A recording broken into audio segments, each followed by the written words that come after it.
होता है जैसे मैं बोलूं कि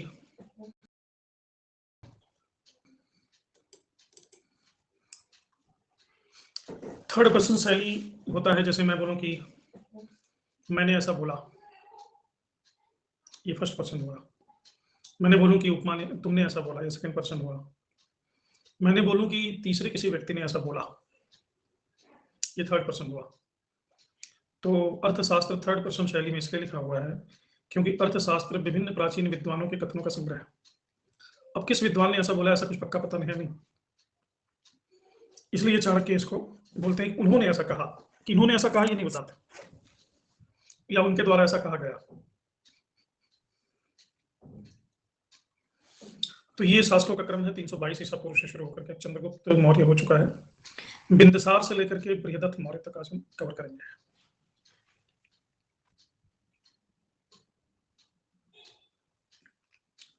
सेना क्या क्या बता दीजिए।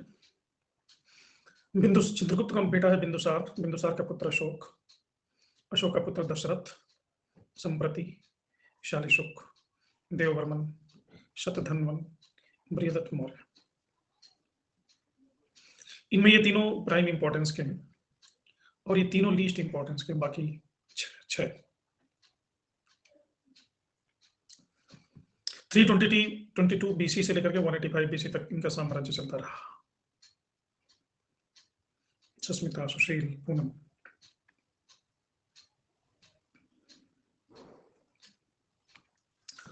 तो इसको एज यूजुअल एक मानचित्र की सहायता से समझा जाएगा।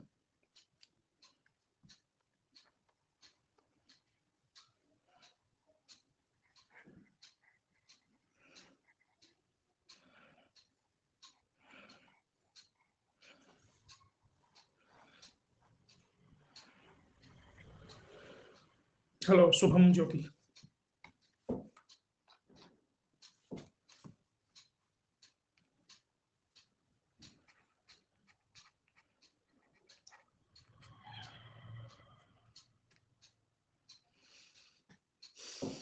ज्योति।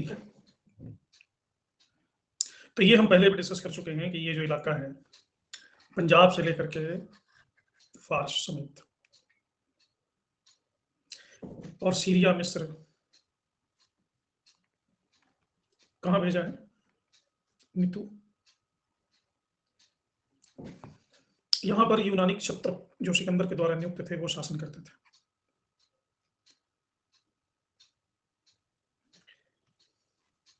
और मौर्यों का कल हमने पढ़ा कि जो कनेक्शन है बेसिकली वो पर्टिकुलरली इस इलाके से।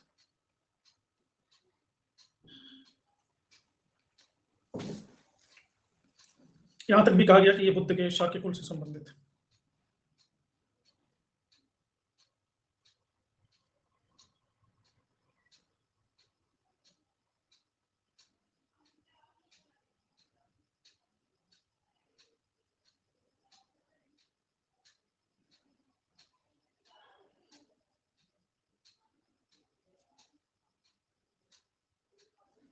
ये मुझे शवि का मैसेज आया है। शवि हो क्लास में?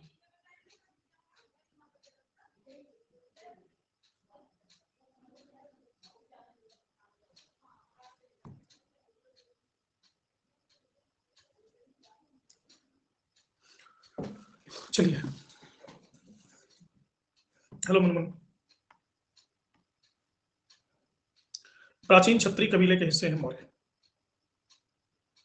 चंद्रगुप्त मौर्य के बाद जो प्रतापी शासक हुआ है वो है बिंदुसार।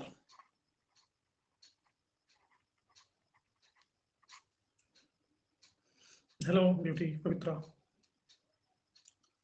बिंदुसार के बारे में दिव्यावदान में लिखा है कि एक क्षत्रिय था। ये सब हम डिस्कस कर चुके हैं।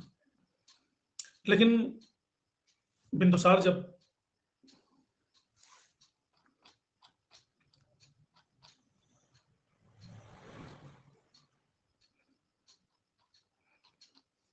चंद्रगुप्त का एपिसोड कल कंप्लीट नहीं हुआ था ना, या हो गया था?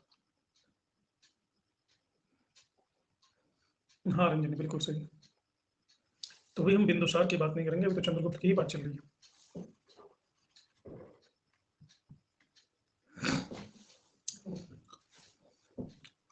एक विद्वान है स्पूनर,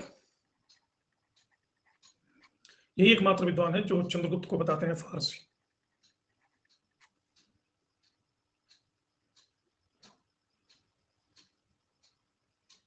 और सबसे पहले एक इतिहासकार है ग्रुनवेडल, इन्होंने बताया कि मौर्यों का राजकीय चिन्ह है।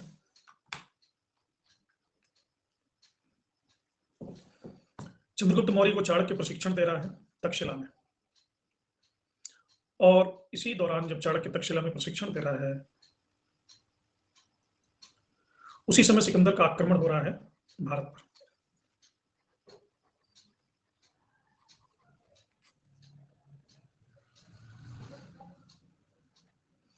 तो यूनानी, खासकर यूनानी लेखक हैं, एक है जस्टिन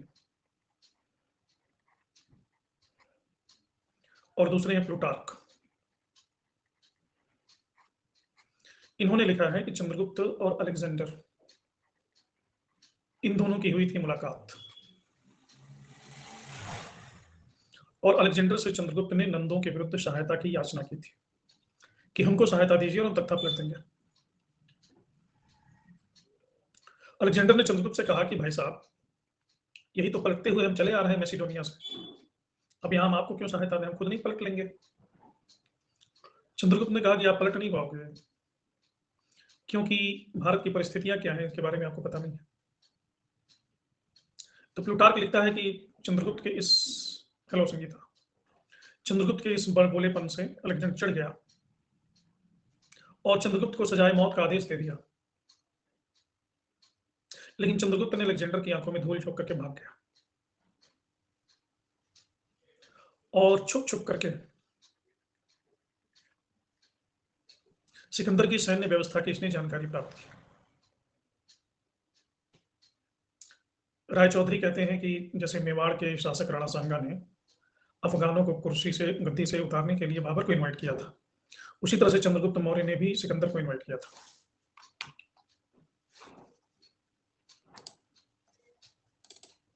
ये है मेरे पीछे चंद्रगुप्त मौर्य, देखने में तो सुंदर लग रहा है।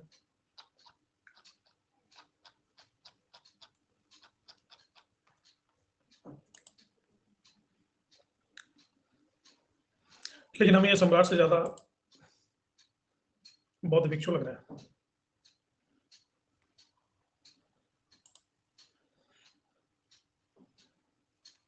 और बाद में सन्यासी थे भी, ये संलेखना विधि से इन्होंने शरीर त्याग भी किया था। बाद में तो सन्यासी ही बन गया था ना।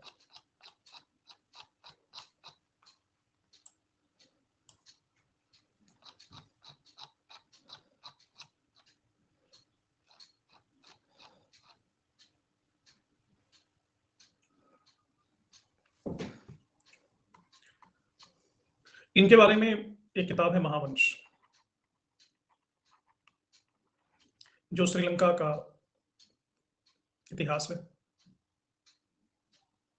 महावंश में लिखा है कि ये लोग तो थे शाक्य क्षत्रिय, चंद्रगुप्त के वंशज, लेकिन कपिलवस्तु की एक शाखा थे। लेकिन कौशल का राजा बिट्टूब ने जब अटैक किया शाक्यों पर, तो ये कपिलवस्तु से भाग करके हिमालय के एक सुरक्षित स्थान में आके बस गए। दैट सुरक्षित स्थान वाज पिपली वन। इस पिपली वन में इतने सारे मोर थे कि मोरों को इन्होंने खाना शुरू कर दिया, पालतू बनाना शुरू कर दिया, इसीलिए इनको कहा जाने लगा मौर्य। ये महावंश में लिखा हुआ है।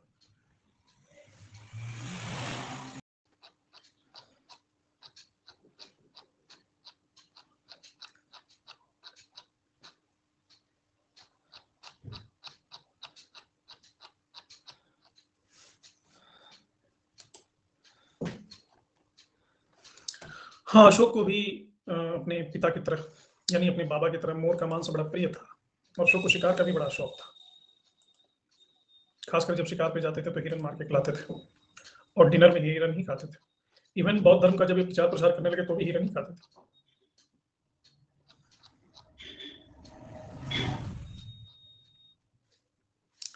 तो यहाँ पे हम ये भी दृष्टिकोण पाते हैं कि भारतीय और यूनानी दोनों के बीच स्वतंत्रता संघर्ष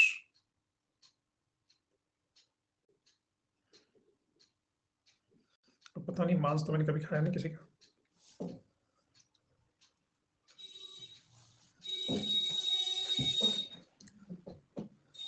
बिटर होता होगा वो मुझे।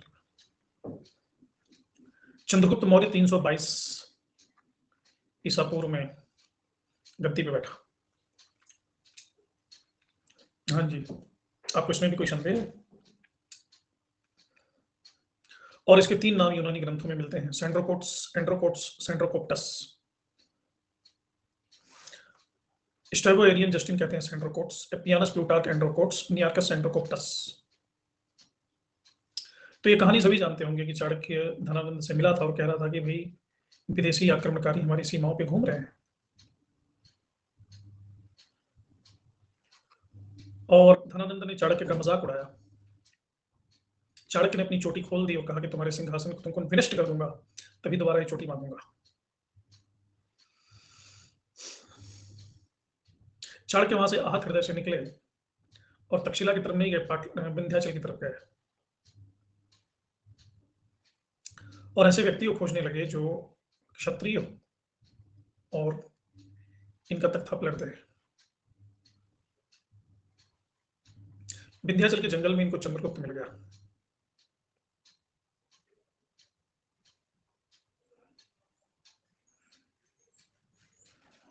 और वहां पे एक गेम खेल रहा था, गेम का नाम था राजकिलम, यानी वो राजा बना था और अपनी प्रजा को कोई आदेश वगैरह दे रहा था।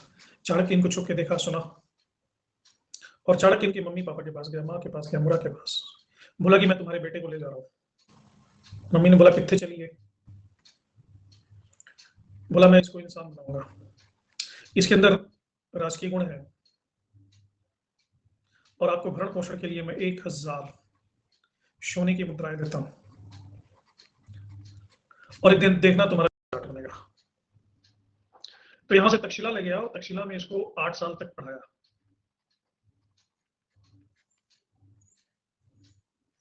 और उसके बाद नंदों पर 2 बार अटैक किया, अटैक्ड 2 टाइम्स। तुम लोग ये क्या खाना खाना शुरू कर दिए?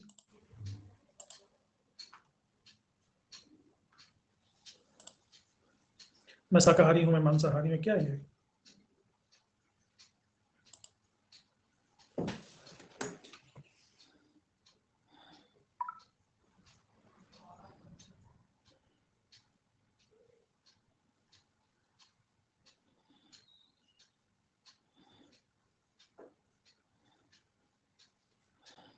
कोई भी हारी हो,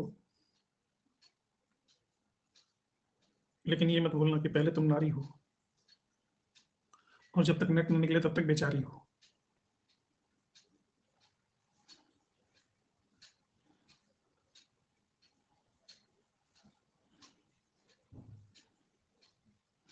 आजकल एक गाना नहीं चल रहा है, पता नहीं कत्ती लो तमाम भी तो तमाम, मनहारी बलिहारी।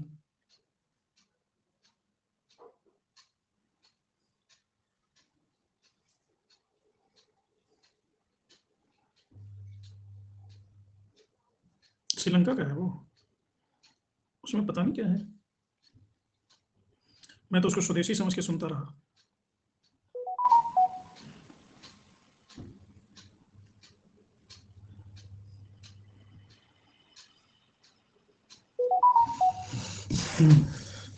जो भी हो, समझ में कुछ आता नहीं, यही लगता है कि मतलब किसी ने बहुत मारा है और कहा है कि रोगे तो और मारेंगे।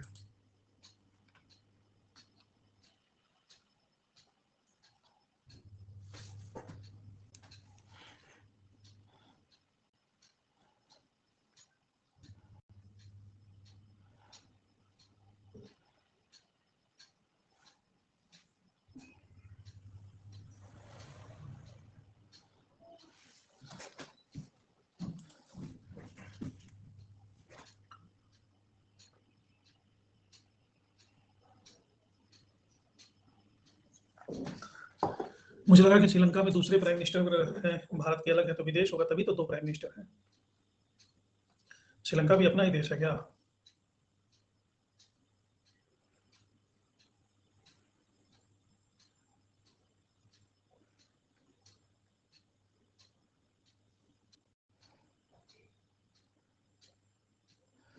तो सभी विद्याओं में निपुण बना दिया।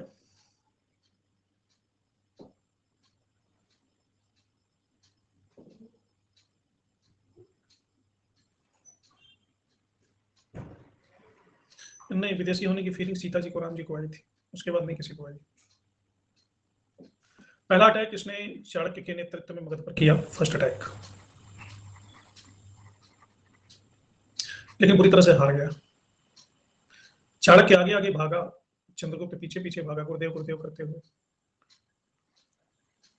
गुरुदेव, लगता है आपकी शिक्षा में दम नहीं था।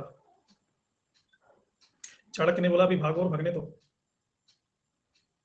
महाबोधि वंश में लिखा हुआ है कि दोनों भाग के पंजाब आ गए।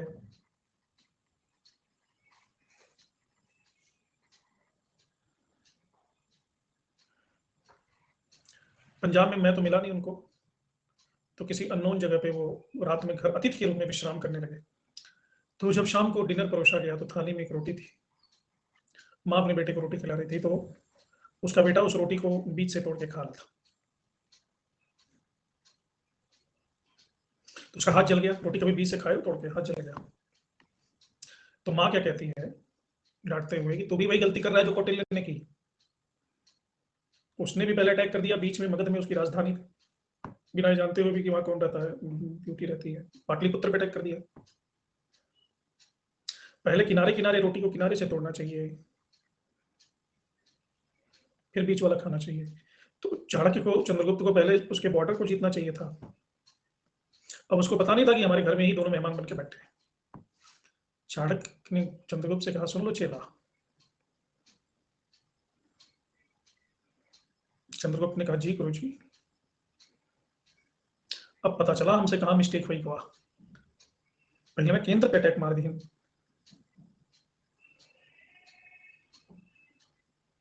इसके बाद इसने अपनी रणनीति बदली। सभी तुम आई हो नवी नवी क्लास में। यह घटना लगभग 326 ईसा पूर्व में घटित हुई, रोटी वाली। तुम वही पुरानी वाली श्वेता हो कि नहीं हो? इसके बाद सिकंदर ने उद्घाटन करना शुरू किया इस इलाके से कि पहले इसको जीतेंगे। नहीं, चंद्रगुप्त मौर्य, सिकंदर जा चुका था।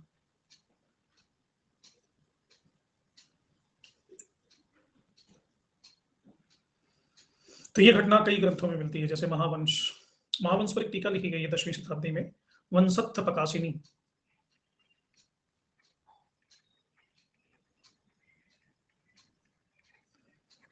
वंशत्थ प्रकाशिनी 10th सेंचुरी में महावंश पर टीका है।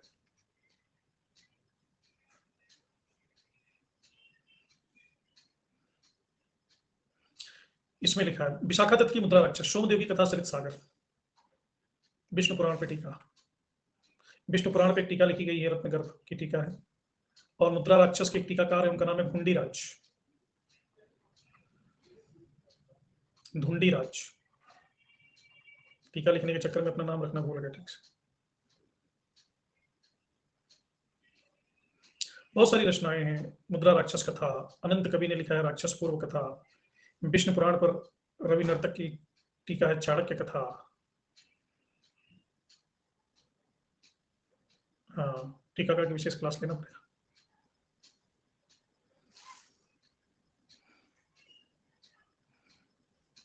तो पंजाब और सिंध को जीत लिया चंद्रगुप्त मौर्य ने। महावंश में लिखा है, जब इन इलाकों को जीत लिया, फिर विंध्याचल पहुंचा चाणक्य के साथ, और चाणक्य ने उसको गुप्त विद्या सिखाई।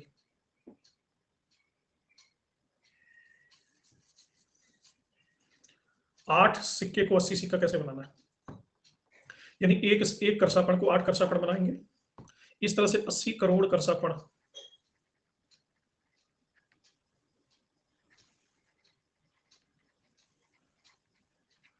चाणक्य ने नकली बनाए। हमको लगता है कि नकली नोट छापता होगा बैठा के दोनों गुरु चेला जंगल में।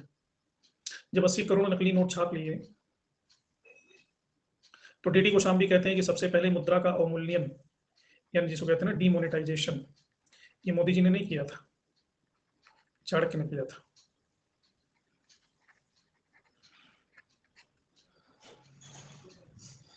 परिशिष्ट पर्वन में भी ऐसा ही लिखा है। और इस धन से एक बहुत बड़ी सेना बना के थे, विदेशियों के खिलाफ राष्ट्रीय स्वतंत्रता संग्राम छेड़ दिया इन्होंने। अब अर्थशास्त्र में ये लिखा हुआ है कि इसमें जो जाति संभव है मलक्ष, चोर, डाकू, आटविक, शस्त्रोपजीवी, सैनिक, किसान, साहूकार, सभी को भर्ती कर लिया था। मुद्रा राक्षस में लिखा हुआ है कि इसने गांधार, यवन, शक, हूण, चीनियों को भी पकड़ पकड़ के भर्ती किया था और एक बहुत बड़ी सेना बनाई। जस्टिन ने जब इस सेना को देखा, सेना कहती थी जिंगालाला हो, भाला, फावड़ा, कुदाल, चाकू, छुरी सभी लेके चल रहे थे, जिसको जो मिल गया वही उठा लिया। कुछ तो हाथ में पत्थर लेके चल रहे थे कि मार के भाग जाएंगे। तो जस्टिन ने कहा है कि डाकुओं का गिरोह, ये सेना नहीं है, सारे डाकू हैं। लेकिन ये जो इसकी सेना में भर्ती थे, ये पंजाब के वही लोग थे, गणतंत्रों के लोग, जिनके बारे में हमने सिकंदर के चैप्टर में पढ़ा था।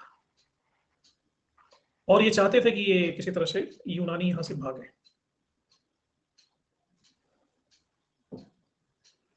तो इन्हीं को बहुत बड़ी सेना बना करके इनके खिलाफ लड़ा दिया। और मुद्रा राक्षस और परिशिष्ट पर्वन, इन दोनों में एक और राजा का नाम मिलता है, हिमालय के राजा का नाम पर्वतक, जिसने चंद्रगुप्त मौर्य की सहायता की। डॉक्टर ओम प्रकाश कहते हैं कि हिमालय में एक जगह है अभिसार। डॉन का भाई रॉन, मैंने सुना था डॉन कभी रॉन नहीं होता।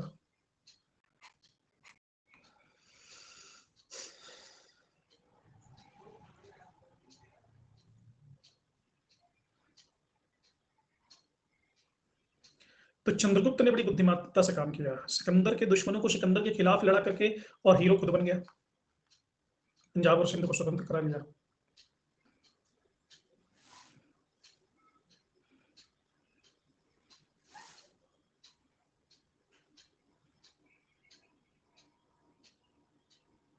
जस्टिन कहता है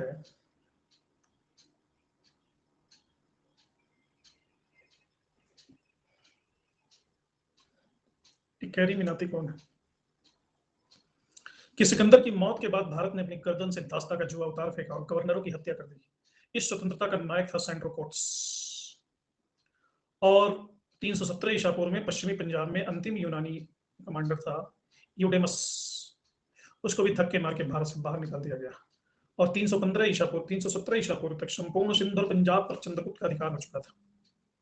प्लूटार कहता है कि उसके बाद चंद्रगुप्त ने 6 लाख की सेना भर्ती की और संपूर्ण भारत को रौंद डाला।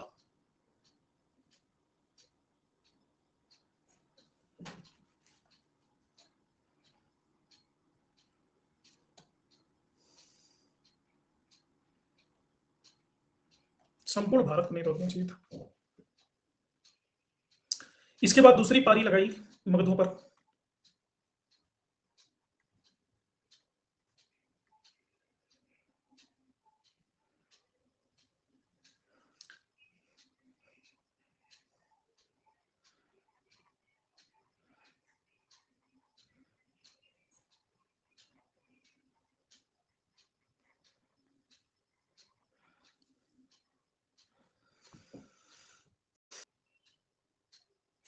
तो पुराण, मिलिंद पन्नों, मुद्रा राक्षस, महावंश की टीका, परिशिष्ट पर्वन, इन सभी में यह वर्णन मिलता है कि कैसे चंद्रगुप्त और पर्वतक की संयुक्त सेनाओं ने नंदों की राजधानी पाटलिपुत्र पर अटैक किया, खून की नदियां बहा दी।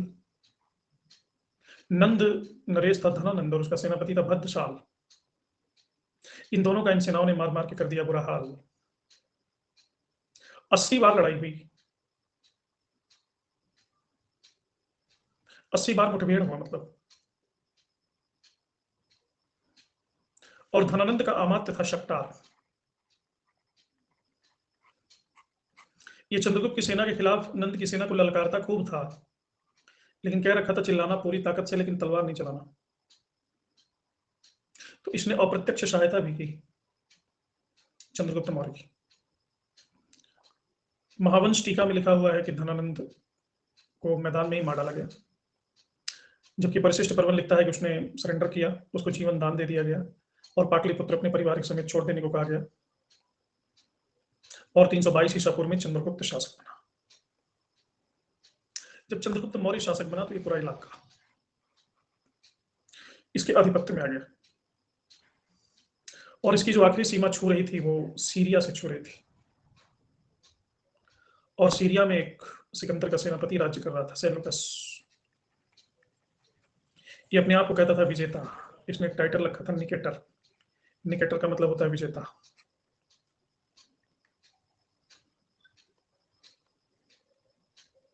म्यांमार तो इधर पड़ेगा ना। तो निकेटर जब कभी भी दो चार पैर लगा लेता था तो चंद्रगुप्त को गाली देना शुरू कर देता था। अरे मैं कोई नंद नहीं हूं, मैं कोई सत्तार नहीं हूं, मुझसे अभी तक उसका मुकाबला नहीं हुआ। और ये जो राज्य जीत करके चंद्रगुप्त बैठा है ना, ये राज्य उसका नहीं है, ये राज्य हमारे सिकंदर ने जीत करके हमको गिफ्ट किया था, ये राज्य हमारा है। और एक दिन वो आएगा कि मैं इसको जीत के रहूंगा। और 305 बीसी में इसने सिंधु नदी को क्रॉस किया और भारत पे अटैक कर दिया। चंद्रगुप्त को पता चला तो चंद्रगुप्त ने बिना ये डायलॉग मारे कि इन हाथों ने हथियार छोड़ा है, चलाना नहीं भूले, सेल्यूकस को हरा दिया। और 330 बीसी में इन दोनों को संधि करनी पड़ी। सेल्यूकस ने कहा कि थोड़ा सा विचलित हो जाते हैं, थोड़ा सा नशे में, आप तो गंभीरता से ले लीजिए, हम तो आए थे आपको ठोक को जाके देखने।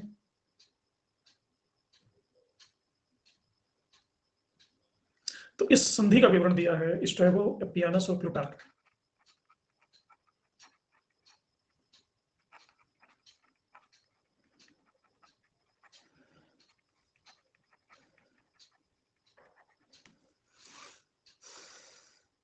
ये संधि भी बड़ा इंपॉर्टेंट था। सेल्यूकस ने चंद्रगुप्त को कंधार कहते थे अराकोशिया, काबुल,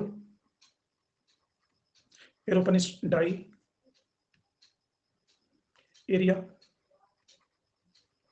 यानी हिरात, और मकरान तट यानी जट्रोसिया। हाँ जी, सबके इमोजी पता चलते हैं। और जब देखा कि ये चंद्रगुप्त तो बड़ा हट्टा कट्टा हैंडसम स्मार्ट बंदा है, तो रेवेन का चश्मा लगा के टाई वाई लगा के लड़ने आया था वोल्क्सवैगन में बैठ के ब्लैक कलर की। जब उसको देखा उतरते हुए गाड़ी से तो खुद इंप्रेस हो गया, कहा शाबाश, मैं जानता कितना स्मार्ट है ये तो एपियानस और स्ट्रैबो ने लिखा है कि अपनी बेटी हेलेन की शादी कर दी। कुछ लोग ये भी कहते हैं कि इसका चक्कर पहले से ही चल रहा था।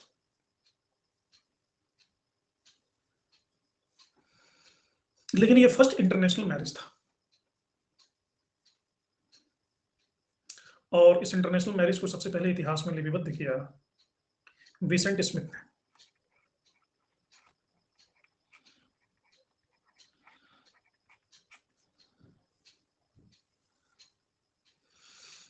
लेकिन बतीन्द्रनाथ मुखोपाध्याय और रोमिला थापर कहते हैं कि नहीं, शादी वादी नहीं हुई थी, इन दोनों को किसी की खुशी देखी नहीं जाती, अपनी तो भी नहीं है।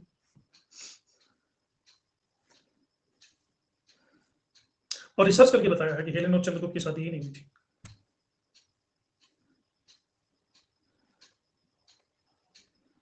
लेकिन इन दोनों की जो शादी हुई ना, उसके बाद तो अंतर जातीय विवाह शुरू हो गए इलाके में, कि जब राजा जी ऐसा कर रहे हैं तो वर्ण व्यवस्था को ताक पे रखो। मुद्रा राक्षस विशाखादत्त की, उसमें भी इस शादी का विवरण मिलता है। चंद्रगुप्त बड़ा खुश हो गया कि राज्य भी दे दिया, बेटी भी दे दिया, सब कुछ दे दिया, इसका बचा क्या।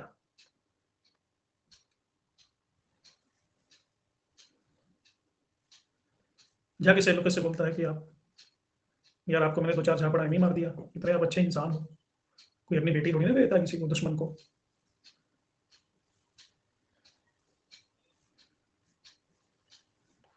तो सेल्यूकस ने कहा कि मैंने सुना था कि बेटी प्यारा धन होती है। तो चाणक्य ने कहा कि देखो भाई, ग्रामर ठीक करके बोलो, प्यारा धन नहीं होती, पराया धन होती है। जब नहीं बोल पाते हो तो मत बोला करो। और तुम ये बताओ, तुमको क्या प्यारा लगता है। कहा कि मैंने देखा था कि जब हमारे सिकंदर साहब लड़ाई कर रहे थे तो पोरस ने जब हाथी से उसको अटैक किया था, पोरस ने, तो that was mind blowing entry of Porus and the music of हाथी। म्यूजिक ने उसको चिंगाड़ बोलते हैं, लाउड स्पीकर नहीं लगा था। That was, that was a stunning performance of Porus. That's why Sikandar was very much impressed and forgave him. And also, whatever he acquired, कुछ भी जीता उसी को दे दिया पोरस को. Due to that हाथी. I love हाथी very much. In Greece there is no हाथी, there is no elephant. Naturally there is no elephant. तो चाणक्य ने कहा, सुनो भाई साहब, इतना पिद्दी सा तो तुम्हारा ग्रीस है, नंगा नहाएगा क्या, निचोड़ेगा क्या, हाथी रखोगे कहाँ? भारत इतना व्यापक देश है, हाथी वाथी सब यहाँ रह जाती. वहां तुम लोग हाथी में तबेले बना लोगे तो खुद जंजीर लटका के तटों पर समंदर में नहीं लटकते रहोगे. तो चंद्रगुप्त ने 500 लड़ाकू हाथी सैनिकों को गिफ्ट कर दिया. कहा कि दे दो इसको बेचारे को, हाथी से बड़ा इंप्रेस है. तो इस तरह से शादी हुई. तो सेल्यूकस ने एक राजदूत भी भेजा मेगास्थनीज को कंधार से. कंधार को कहते थे आर्कोशिया. कहा कि ऐसा है, मेरी बेटी का ज्यादा ध्यान रखना. ये हिंदुस्तानी आग जला जला के उसी को प्रणाम करते रहते हैं, यज्ञ करते रहते हैं. कहीं ऐसी भी कोई परंपरा ना हो कि आग जला के बोले बेटी कूदो इसमें, सती सता कर देंगे. तो मेगास्थनीज भी इसके साथ आया. तो जो ये संधि हुई थी हाथी आदान प्रदान, भारतीय इतिहास में अभी तक ज्ञात पहला अंतरराष्ट्रीय संधि है ये, इंटरनेशनल ट्रीटी. और फारस उस समय भारत के अंतर्गत था, मतलब नहीं, भारत की सीमा फारस की सीमा को छूती थी. अफगानिस्तान लगभग पूरा इंडिया में ही था.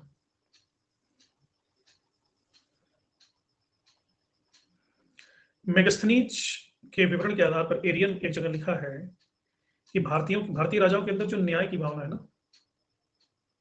वो भारत की सीमाओं के बियॉन्ड विजय प्राप्त करने से भारतीयों को रोकती है.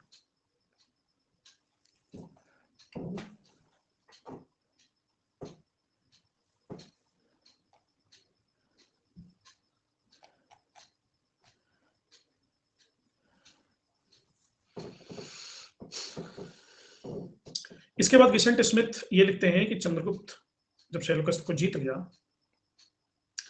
तो वस्तुतः ये जो इलाका है हिंदकुश इधर से शुरू होता है, फिर हिमालय इधर से शुरू होता है,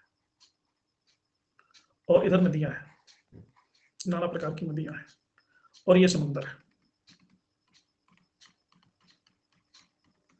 तो ये पहाड़, नदियां और 3 तरह से समुद्र, ये मिलकर के भारत की प्राकृतिक सीमा बनाते हैं.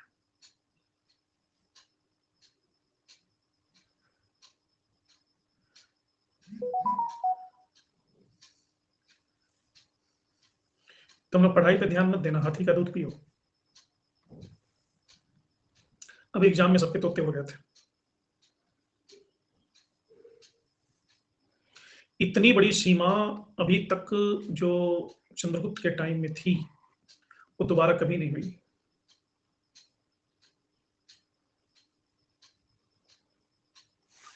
मुगलों के टाइम में भी नहीं हुई, सल्तनत के टाइम में भी नहीं हुई, अशोक के टाइम में भी नहीं हुई, और अंग्रेजों के भी टाइम में हुई.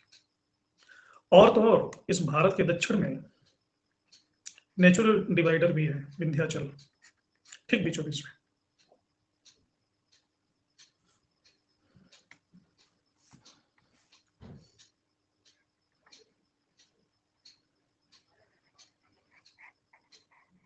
मंडे से आपकी मैं स्पेशल क्लास शुरू कर रहा हूँ 7:30 बजे. कौन कौन ज्वाइन नहीं करेगा?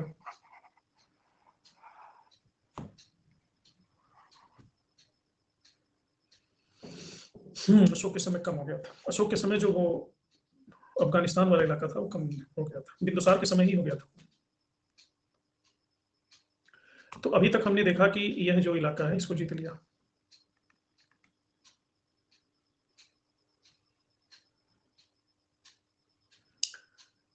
इसके बाद रुद्रदामन का गिरनार अभिलेख मिलता है 150 ईस्वी में. गिरनार अभिलेख में चंद्रगुप्त मौर्य और अशोक इन दोनों का नाम आया है.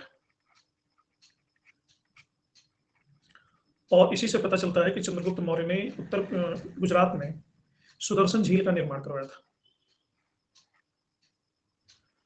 अब सिंचाई के लिए सुदर्शन झील के निर्माण से 2-3 बातें तो स्पष्ट हैं. पहली बात कि ये उसके राज्य में था. दूसरी बात, चंद्रगुप्त मौर्य ने जिस राज्य की स्थापना की वो जन कल्याणकारी राज्य था, जनता के कल्याण के लिए कार्य कर रहा था. और इस प्रदेश में इसने पुष्यगुप्त वैश्य को अपना राज्यपाल बनाया।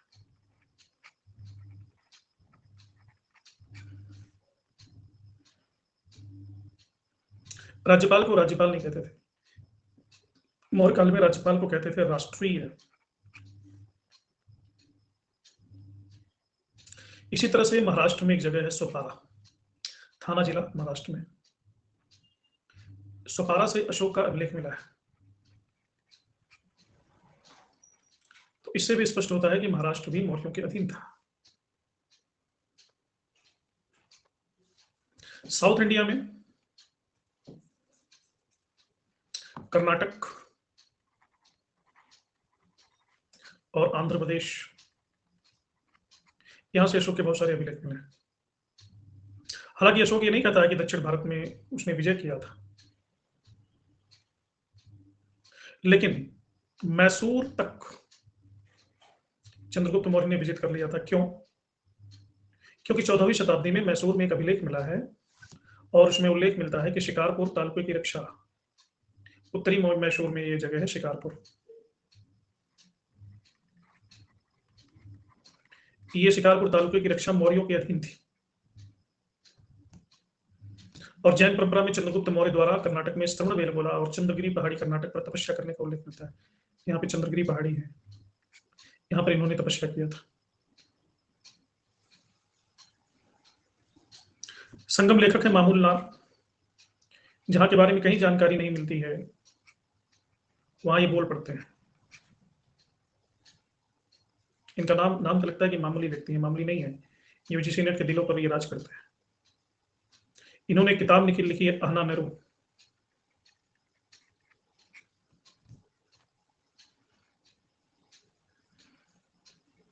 किताब का नाम तो था आहना भरो, मेरा नाम सुन के, लेकिन तमिल में हो गया आहना नेहरू। इस आहना नेहरू में लिखा है कि दक्षिण भारत में एक राज्य है मोहर। मौर्यों ने एक विशाल सेना लेकर के मोहर पर अटैक किया, और इस अटैक में दो मित्र जातियां थी, एक का नाम था कोशर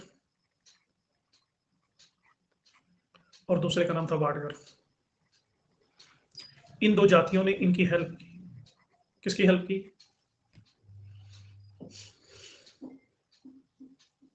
मौर्यों की। वाडगर का अर्थ ही होता है उत्तर भारत से जो आए हैं और सैन्य सेवाएं देते हैं आंध्र और कर्नाटकों को। तो इससे भी दक्षिण भारत में इसके विजय की पुष्टि होती है।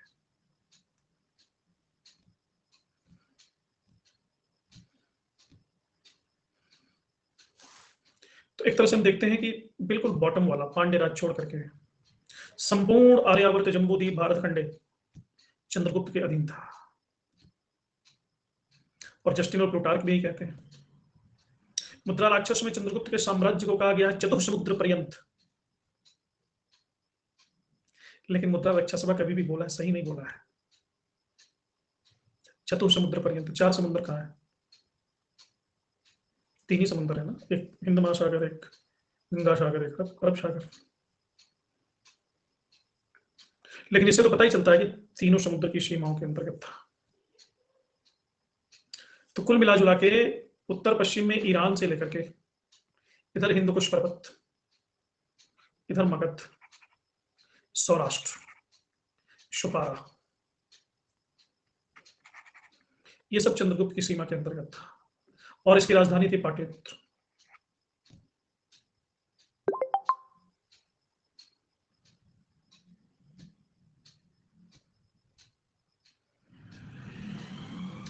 यूपी में गोरखपुर में इसका एक अभिलेख मिला है, सोहगौरा अभिलेख। सोहगौरा अभिलेख में स्पष्ट है कि पहली बार, एक मिनट,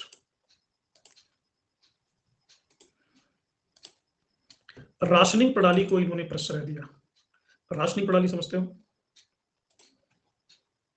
नो?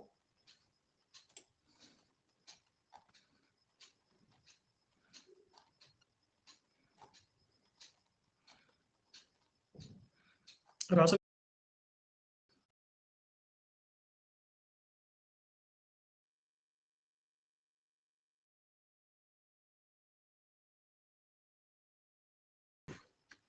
राशन की जरूरत ना पड़े। 1893 ईस्वी में, एक मिनट, 100 का अभिलेख दिखाना पड़ेगा, वही मैं ढूंढ रहा हूँ, मिल नहीं रहा।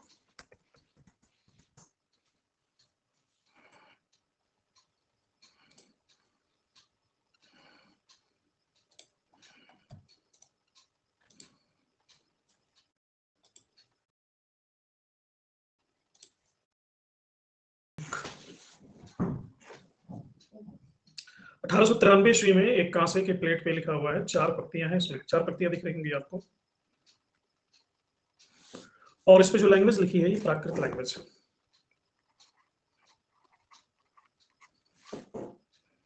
इस लेख की प्राप्ति हुई और पूरे मौर्यकाल में एकमात्र यह अभिलेख है कि जो तांबे पर लिखा हुआ है। अब इसमें ऊपर आप देखेंगे,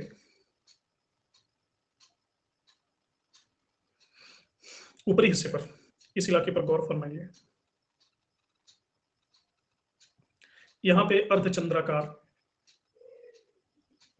चिन्ह बना हुआ है।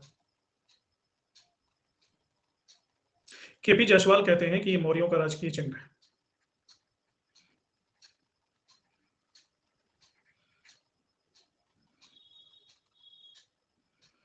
ये जो शोगौरा का अभिलेख है, ये इसका संबंध है श्रावस्ती से। श्रावस्ती के महामात्र, जिसका नाम था मानवस्थी।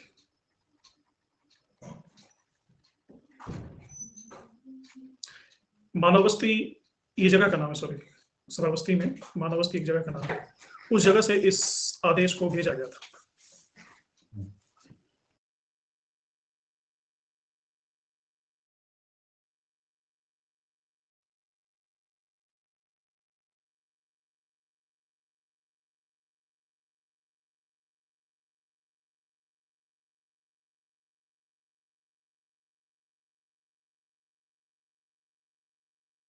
अब ये ब्राह्मी लिपि में क्या लिखा हुआ है? यह एक आदेश है कि त्रिवेणी, मथुरा, चनछू, मोडमा, भट्ट, इन स्थानों पर जितने ग्रेनरीज हैं, अनाजगृह हैं, जिसकी स्थापना चंद्रगुप्त मौर्य ने कभी की थी, इनका उपयोग सूखा और अकाल की परिस्थिति में किया जाएगा। और इस अभिलेख में आप देख रहे हैं कि ग्रेनरी का चित्र भी बना हुआ। ये जो 2 चित्र हैं, ग्रेनरी के चित्र हैं, अन्नागार के।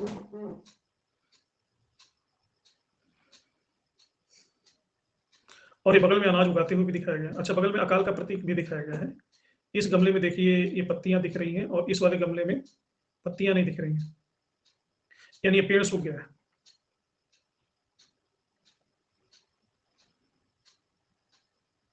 और इधर जो अन्नागार है वो थोड़ा सा संकुचित है, यानी अनाज की मात्रा इसमें लिमिटेड है।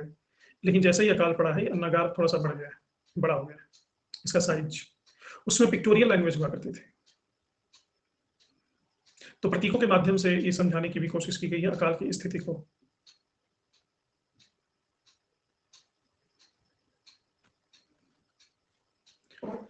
इस अभिलेख से पता चलता है कि चंद्रगुप्त मौर्य ने राज्य के कल्याण के लिए अपनी ऊर्जा लगाई थी।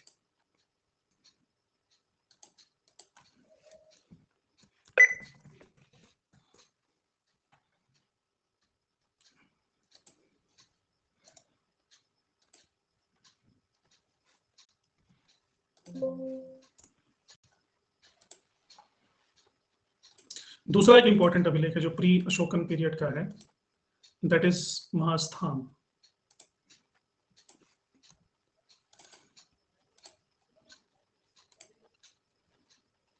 ये महास्थान का अभिलेख बांग्लादेश में बागुड़ जिला है, और ये चूना पत्थर के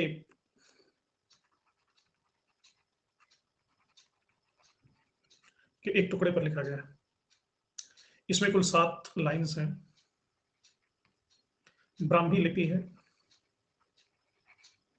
भाषा प्राकृत, और सम्राट द्वारा, वर्तमान में महास्थान उसका नाम था, उस जमाने में इसका नाम था पुंड्रनगर। महास्थान को कहते थे पुंड्रनगर। वहां के रहने वाले लोगों जो अकाल से पीड़ित थे, उनको शीघ्र राहत प्रदान करने की इसमें बात की गई है। और यह राहत कार्य अनाज वितरण के द्वारा नहीं दिया जाएगा, एक सिक्के का नाम लिखा हुआ, उस सिक्के का नाम है गंधक। इतिहासकारों ने अनुमान लगाया है कि गंधक का मतलब होता है काकड़ी।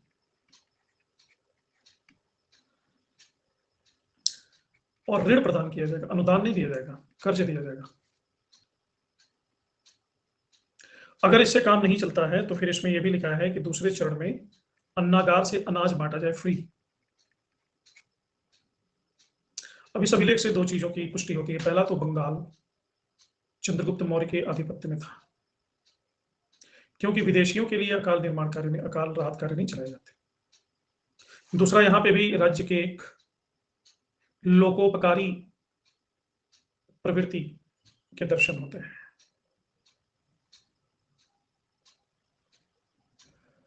दान और अनुदान में अंतर है। अनुदान का मतलब होता है अनुसार दान।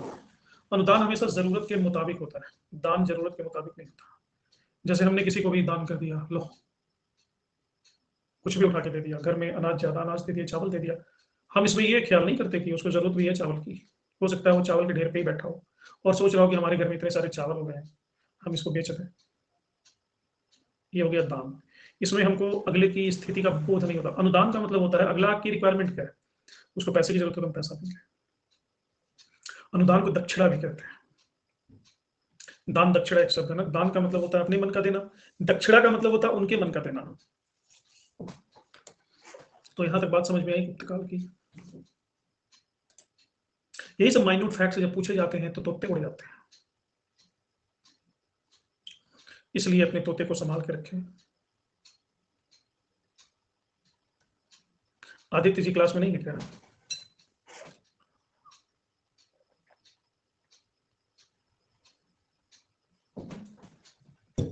हाँ ना, नहीं बोलते, विशेष टिप्पणी करते हैं। और पाटलिपुत्र की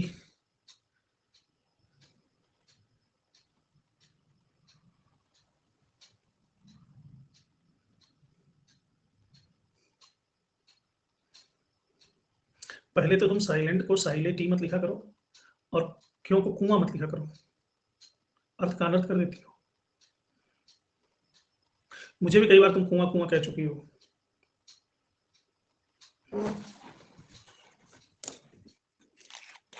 देखा नहीं चाणक्य ने कैसे डाटा सेल्यूकस को। कल आपकी क्लास है, यूट्यूब क्लास है, रात को 9 बजे 2 घंटे की क्लास होगी किसी विशेष टॉपिक पे। ठीक है जी। लेकिन अभी तक लिंक तो नहीं आया, तो लिंक अगर नहीं आएगा तो नहीं होगी, ऐसा भी हो सकता है। जैसा भी होगा मैं शेयर कर दूंगा। मजा आएगी, नहीं मजा आएगा, मजा को भी लड़की बना दिया। गुड नाइट राम दुलारी, तुम जा रही हो? अभी पूरा कहाँ होगा जब तक चंद्रगुप्त जिंदा है।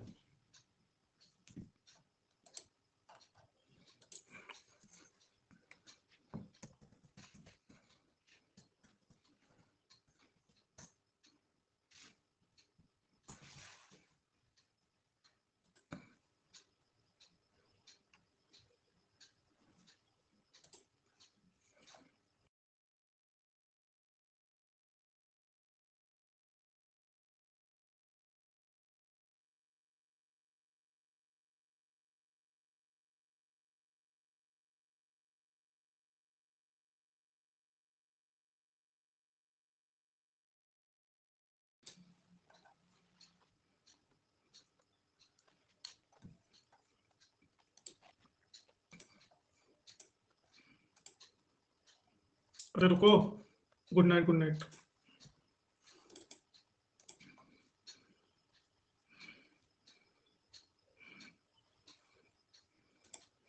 टॉप लर्नर नहीं होता जी, टॉप एजुकेटर होता है। अभी न जाओ। तो ये जैन ग्रंथ है परिशिष्ट पर्वन।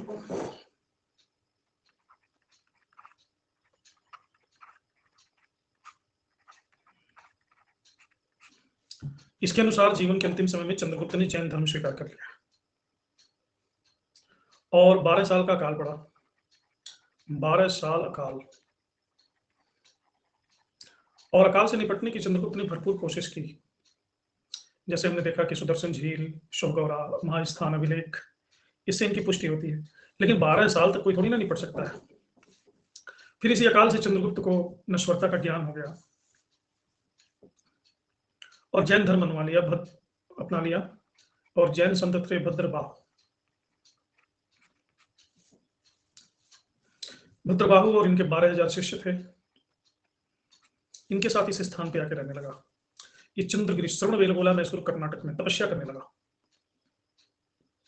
जब इसको ज्ञान प्राप्त हो गया तो अन्न जल का त्याग कर दिया और मृत्यु का ग्रहण कर लिया। इसको कहते हैं संलेखना।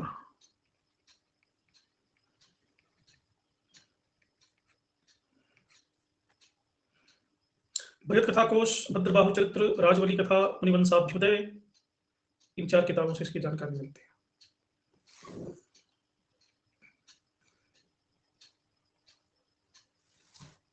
यहाँ से बहुत सारे लेख मिले हैं, 5 से 15वीं शताब्दी तक के लेख मिले हैं। इसमें चंद्रगुप्त और भद्रबाहु का उल्लेख मिलता है। और यहीं पर चंद्रगिरी पहाड़ी है, भद्रबाहु गुफा है, जहाँ पे इन दोनों ने तपस्या की थी। एक मंदिर जो इसमें दिख रहा है, ये चंद्रगुप्त का ही मंदिर है। इसका निर्माण चंद्रगुप्त ने ही किया था। और पत्थर पर भद्रबाहु और चंद्रगुप्त के जीवन से संबंधित 90 दृश्य अंकित है। अब चंद्रगुप्त का अगर हम मूल्यांकन करें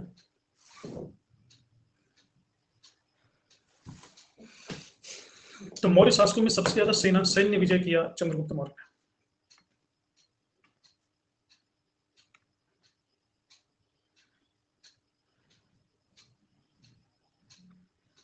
ये चंद्रगुप्त मौर्य का पदचिन्ह है, पैरों का निशान, हालांकि आर्टिफिशियल लग रहा है।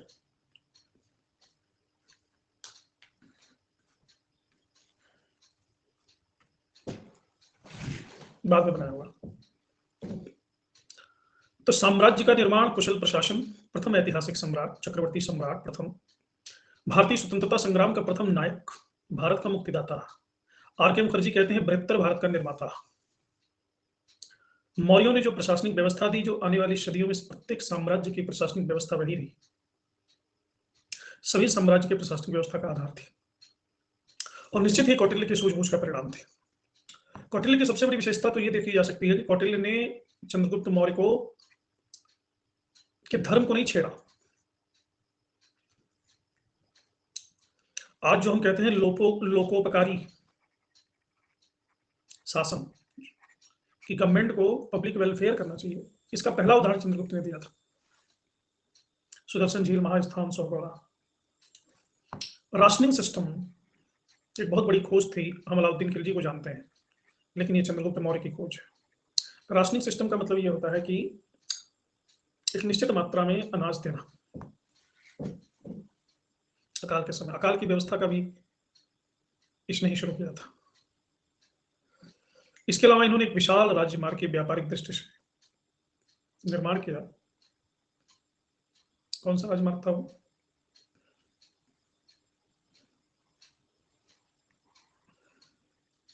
उत्तरापथ, जिसको आज ग्रांड ट्रंक रोड कहते हैं।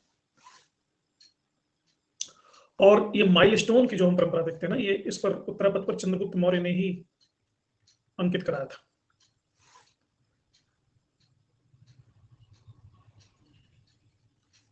अंतरराष्ट्रीय संबंध भारत का ही शुरू किया। अंतरराष्ट्रीय विवाह, दहेज प्रथा, अंतरजातीय विवाह।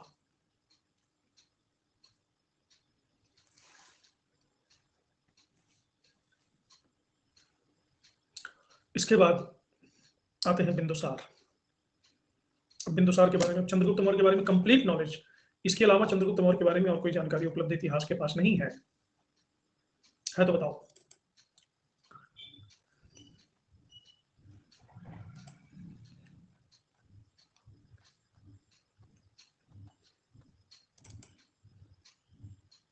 ये बाद में करेंगे, अभी डिस्कस नहीं हुआ है।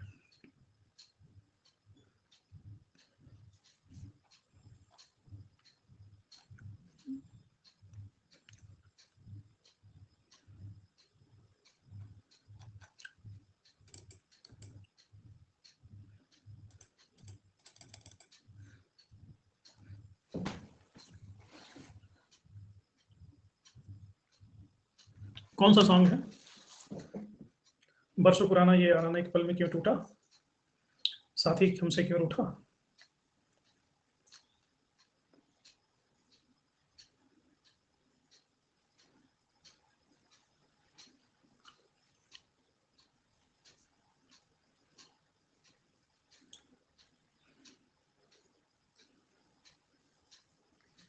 अरे वाह, बिल्कुल। चंद्रगुप्त मौर्य जैन धर्म का अनुयायी था, उसने संलेखना पद्धति से अपना शरीर त्याग किया।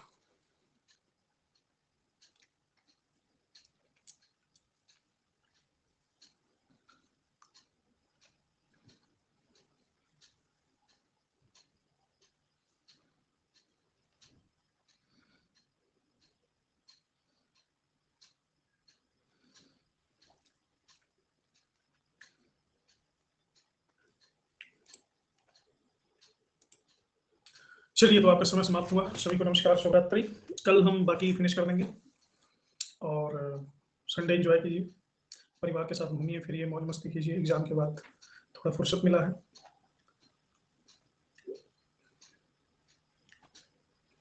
कहते हैं work hard and party harder. Hard work करो और पार्टी खूब करो। Bye bye.